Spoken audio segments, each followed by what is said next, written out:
मोहीम वाटते तेवढी सोपी नव्हती, कारण यावेळी फक्त स्वराज्याचा विस्तारच करायचा नव्हता, तर आऊसाहेबांची इच्छा देखील पूर्ण करायची होती. स्वराज्याच्या या जडणघडणीत महाराजांना आऊसाहेबांनी पहिल्यांदाच काहीतरी मागितलं होतं, आणि आई जी इच्छा पूर्ण न करेल तो शिवबा बसला.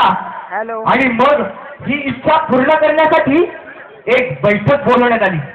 स्वराज्यातले, अगदी हो, स्वराज्यातले सगळे सिंह एका छताखाली जमण्यास सुरुवात झाली.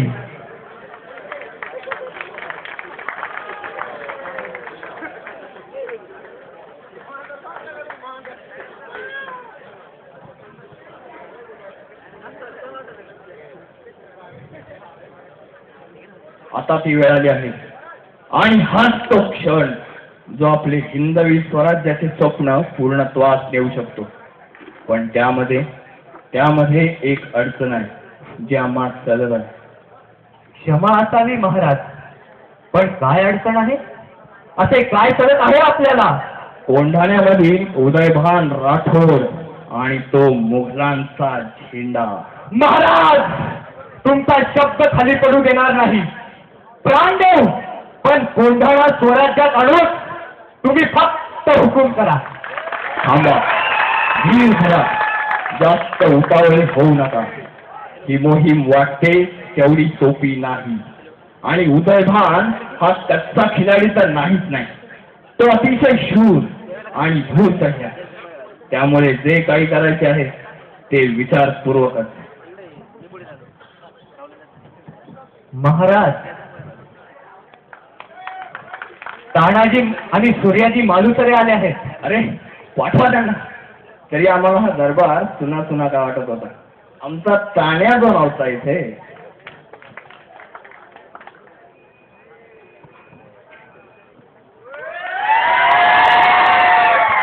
मुजरा महाराज. या तानाजीराव कुठे असतात? बरेच दिवसात भेट नाही आपली. आणि ते तुमच्या हातात काय?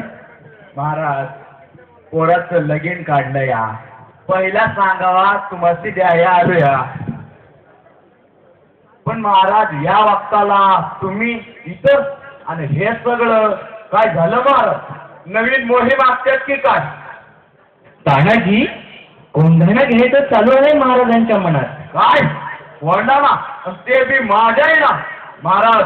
हे होणे नाही. कोंढाणा घ्यायची जिम्मेदारी माझी. अरे पण तानाजी, रायबाच्या लग्नाचं काय?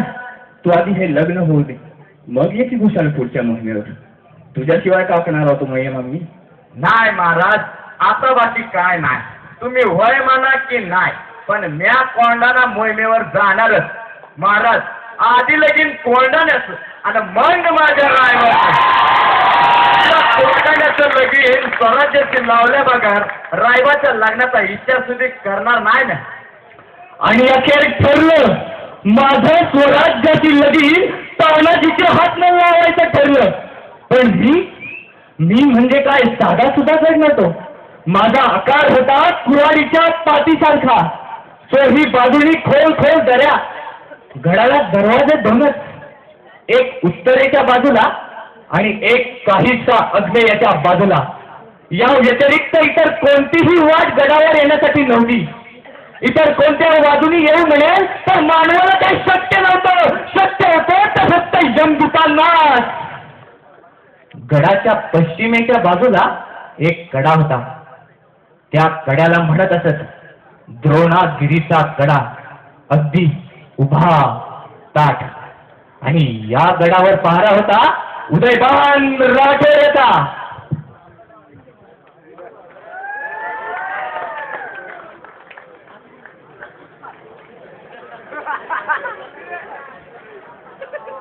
उदयभान राठोड, जातीनं राजपूत, मोठा लढवय्या. हार मानणं तर त्याच्या रक्तातच नव्हतं. त्याचा पहारा मोठा कडक, इतका कडक की वाडा आत शिरणार नाही, आणि एकदाच्या आतमध्ये शिरला की परत बाहेर पडणार नाही. उदयभानचा दरारा इतका होता की जर एखादा साधा शेतकरी जरी त्याच्या पायथ्याशी आला तर त्याला तोफेच्या तोंडी दिलं जायचं.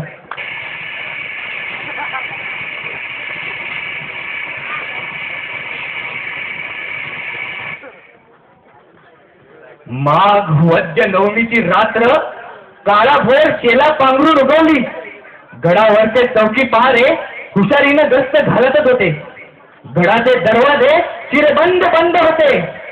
मांजरांच्या पावलानं रात्र हळू हळू पुढे सरकत होती. रात्र दाटत गेली. मध्यरात्र झाली. रात किड्यांनी किर्र सूर धरला.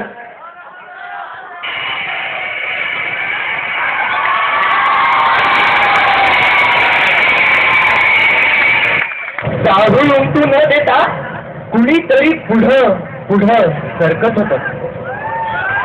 त्या द्रोणागिरीच्या कड्याच्या दिशेनं अगदी गुपचूप लपत छुपत अंधार पोकळीतून तानाजी आणि सूर्याजी द्रोणागिरीच्या पायथ्याशी आले. पण एवढ्या मोठ्या कड्यावर चढायचं कसं? तसंच जशी वानरं चढतात ना, अगदी तसंच. आणि तानाजीनं आपल्या 2 तलवीर मावळ्यांना वर चढण्याचा आदेश दिला.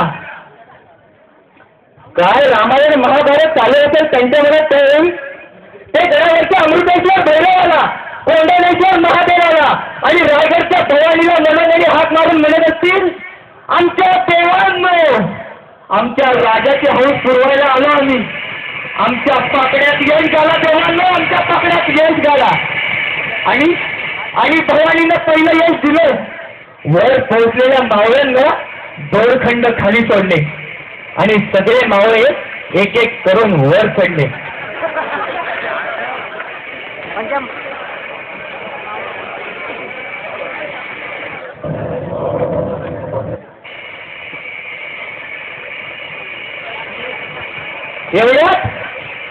एवढ्यात कोणाला तरी चाहूल लागली आणि गडावर एकच आरडा ओरड उठला.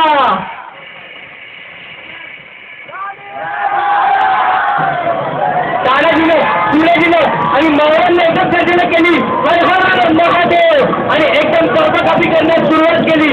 न धुतो न भविष्यती किल्ल्यावर एकच भयान सैन्य उतरला. जिल्हेदार उदयभान राठोडला या अचानक आलेल्या हल्ल्याची खबर मिळाली. तो लोका आश्चर्यानं बेभान होऊन आणि ढाल तलवार घेऊन निघाला. आक्रोश, किंकाळ्या आणि आरवल्या याला जो हादरू लागला. तानाजीनं आणि सूर्याजीनं एकच कमालीची तोडणी चालवली होती. मराठ्यांच्या समजली निर्दयानं वैयक्तिकाहून विजयात खेळत होत्या. मराठ्यांच्या धारीखाली शत्रूंची सतत मूर्ती चिरली जात होती. तानाजी आणि उदयभान हे तर दोघांनी भडकलेल्या व वाऱ्यानं चालल्या भडांमध्ये आगीप्रमाणे कमालीच्या शौर्यानं लढत होते. आणि या वादळाविरुद्ध राजाला पुकारणाऱ्या 2 फुलांची अचानक समोरासमोर गाठ पडली.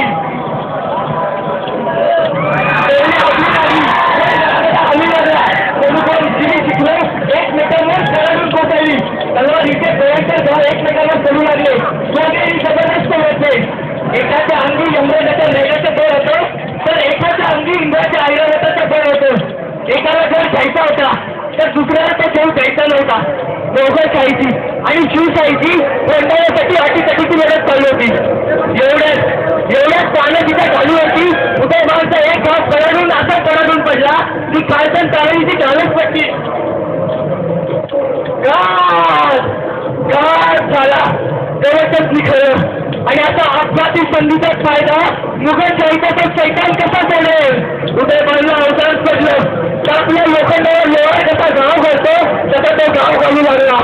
तानाजीनं आपलं मरण ओळखलं, पण तरीही शत्रूचा गाव आपल्या तलवारीवर झेलीत झेलीत त्यानं आपल्या डोक्यावरच्या मुंड्याच्या हातावरती गुंडाळलं आणि त्याची गाळ केली.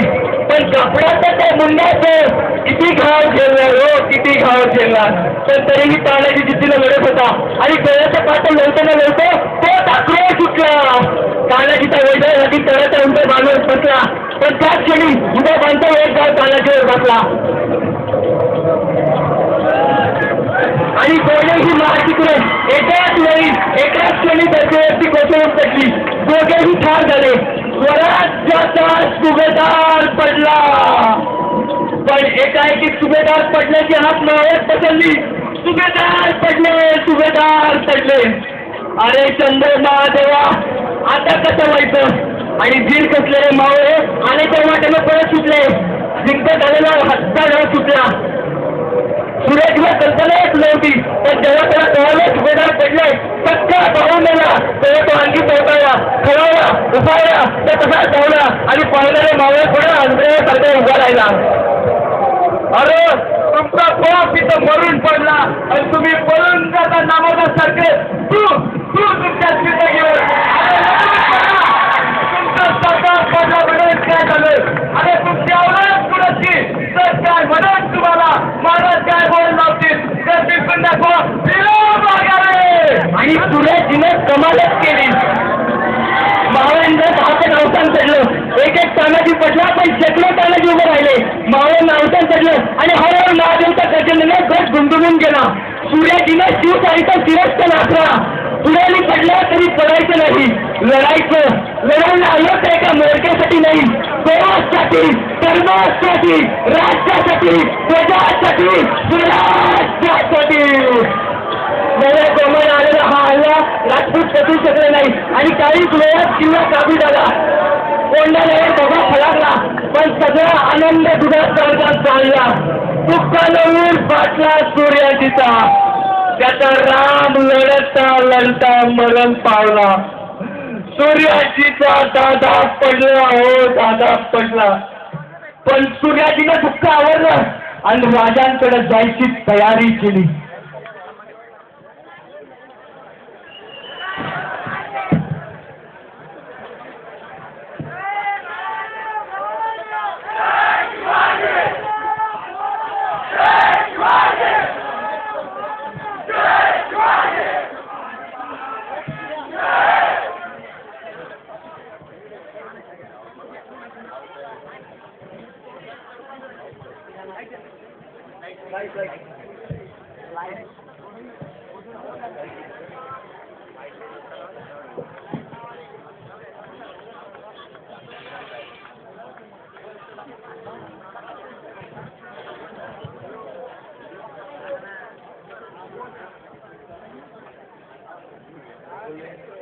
या सूर्याजी या. महाराज मोहीम पत्ते झाली. कोंडाणा स्वराज्यात आला. अरे वा सूर्याजी तुम्ही तुमचा शब्द पाळला. तुम्ही खरे या स्वराज्याचे शिलेदार आहात. सूर्याजी पण मला तुमच्या चेहऱ्यावर नेहमीसारखा आनंद दिसत नाहीये. काय झालंय? आणि तानाजीराव कुठे? आता कधी त्यांची भेट घेतो असं झालंय. आहे कुठे तानाजी? महाराज मोहीम फत्ते झाली. कोंडाणा स्वराज्यात आला. सर्व ठरल्याप्रमाणे झालं. पण पण पण काय सूर्याजी काय झालं? आमचा ताण्याचं ठिकाण नाही महाराज नाही. दादा गडावर लढता लढता धारा तिरपी पडला. दादा गेला महाराज दादा गेला. काय तान्या गेला?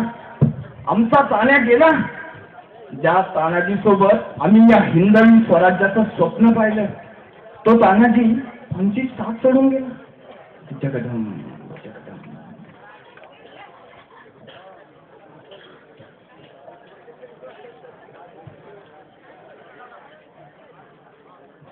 सूर्याजी आज या स्वराज्यानं आपला गड परत मिळवला असला तरी या हिंदवी स्वराज्यानं आपला एक सिंह गमावला आहे. असे गड परत खूप मिळतील पण तानाजी सारखा सिंह परत होणे नाही. जगदंब जगदंब. आणि मग तानाजी मालुसरेंच्या या बलिदानानंतर माझ्या सारख्या या कोंढाण्याचा सिंहगड झाला. सिंहगड म्हणजे असा गड की जो मिळवण्यासाठी स्वराज्याला पर्यायानं शिवाजी महाराजांना आपला एक सिंह गमवावा लागला. अशा बऱ्याच सिंहांच्या बलिदानानंतरच या हिंदवी स्वराज्याची स्थापना झाली. पण पाश्चात्यांचे अनुकरण करणाऱ्या आणि आपल्याच महापुरुषांची थट्टा करणाऱ्या आजच्या या पिढीला त्याचं मोल काय? त्याच्यासाठी हे गड किल्ले म्हणजे एका समृद्ध इतिहासाचे भग्न अवशेषच. त्यांना यात फक्त दगड आणि माती दिसणार पण या मातीत असलेला हिंदवी स्वराज्याचा तो सुगंध मावळ्यांच्या रक्ताच्या चिंतनाने नारून निघालेल्या गड्याच्या या भिंती त्यांना दिसणार नाहीत. पोरांनो लक्षात ठेवा जो माणूस जो समाज आणि जो देश आपल्या इतिहासाला विसरतो आपल्या महापुरुषांना विसरतो तो कधीही इतिहास घडू शकत नाही. महाराज बरं झालं आपण आज इथे नाहीत, नाहीतर स्वराज्याच्या या संडांना पाहून आपल्यालाही राहावं गेलं नसतं. रडू येतंय महाराज, रडू येतंय महाराज.